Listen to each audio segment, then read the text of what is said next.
जन जन की यही पुकार।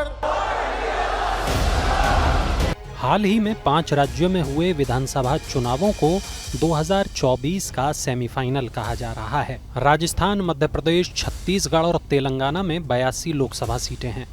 और पिछले चुनाव पैटर्न पर नजर डालें तो ये साफ हो जाता है कि कुछ मौकों को छोड़कर पिछले 20 साल से इन राज्यों की जनता ने जिसे विधानसभा में जिताया उसे ही लोकसभा में भी ताज पहनाया है।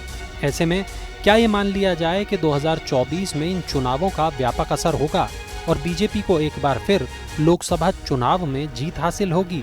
क्या बीजेपी के लिए 2024 की लड़ाई अब और आसान हो गई है? चलिए समझने की कोशिश करते हैं। पहली बात यह कि जीत से नेताओं और कार्यकर्ताओं का हौसला बढ़ता है।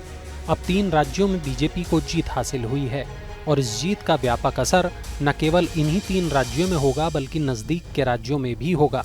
यानी हरियाणा से लेकर यूपी तक और महाराष्ट्र से लेकर गुजरात तक में इस जीत की गूंज सुनाई दे सकती है। बेशक इस जीत से नेताओं और कार्यकर्ताओं का हौसला बढ़ा है और वे लोग अब जनता के बीच में जब जाएंगे तब न केवल अपनी योजनाओं के बारे में बताएंगे बल्कि ये भी बताएंगे कि उनकी पार्टी पर इन 3 राज्यों की जनता ने भी भरोसा किया है। दूसरी बात यह कि अब मोदी मैजिक को लेकर अब और ज्यादा चर्चाएं होंगी। दरअसल राजस्थान, छत्तीसगढ़ और मध्य प्रदेश में इस बार किसी को सीएम प्रोजेक्ट करके चुनाव नहीं लड़ा गया था। बीजेपी की ओर से पीएम नरेंद्र मोदी ने प्रचार का मोर्चा संभाला था।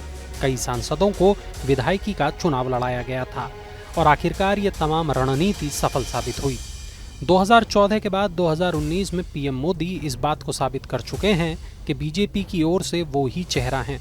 उनके चेहरे पर न केवल लोकसभा चुनाव जीता जा सकता है बल्कि विधानसभा चुनाव में भी वो जीत दिलाने में बड़ी भूमिका निभाते हैं। वो बड़ी रैलियां भी करते हैं और रोड शो भी। वो स्थानीय कार्यकर्ताओं से भी मिलते हैं और स्थानीय मुद्दों पर भी चर्चा करते हैं। सीधे शब्दों में कहा जा सकता है कि पीएम मोदी अब जीत की गारंटी हैं। तीसरी बात यह कि अब ये नहीं कहा जा सकता कि विधानसभा चुनाव स्थानीय मुद्दों पर और लोकसभा चुनाव केंद्रीय मुद्दों पर लड़े जाते हैं। जब पीएम मोदी के चेहरे पर चुनाव लड़ा जाता है तो बाकी सभी मुद्दे गौण हो जाते हैं और बीजेपी को जीत मिलती है। जैसे मध्य प्रदेश में बीजेपी लंबे वक्त से सत्ता में है, ऐसे में उसके पास कोई खास मुद्दे नहीं थे। कुछ था तो वो पिछले 18 साल का काम और पीएम नरेंद्र मोदी का चेहरा। आखिरकार जनता ने पीएम मोदी के चेहरे पर भरोसा किया और एमपी में बीजेपी को बड़ी जीत हासिल हुई। खुद शिवराज सिंह चौहान भी इस बात को मानते हैं कि पीएम नरेंद्र मोदी की नीतियां और डबल इंजन वाली सरकार पर जनता ने भरोसा किया है और उनकी जीत का यही कारण है। चौथी बात यह कि क्या अब इंडिया गठबंधन बीजेपी को टक्कर देने की स्थिति में रहेगा? अखिलेश यादव और कमलनाथ के बीच जो हुआ वो सबने देखा। कांग्रेस अगर समाजवादी पार्टी के साथ मिलकर चुनाव लड़ती, अगर बीएसपी और बाकी छोटी पार्टियां भी इस गठबंधन का हिस्सा होती तो क्या स्थिति होती? अगर बीजेपी के खिलाफ हर क्षेत्र में सभी पार्टियां मिलकर केवल एक उम्मीदवार ही उतारती तो क्या स्थिति होती? अब ये कहना मुश्किल है क्योंकि ऐसा हुआ ही नहीं।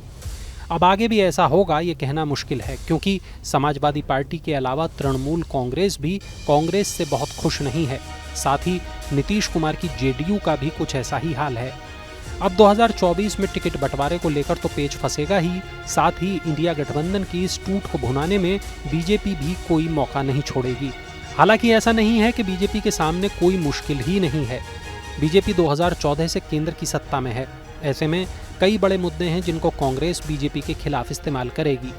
बीजेपी को कहीं ना कहीं एंटी इनकम्बेंसी का भी सामना करना पड़ सकता है, लेकिन 2024 से जुड़े सवालों के जवाब तो तभी मिलेंगे।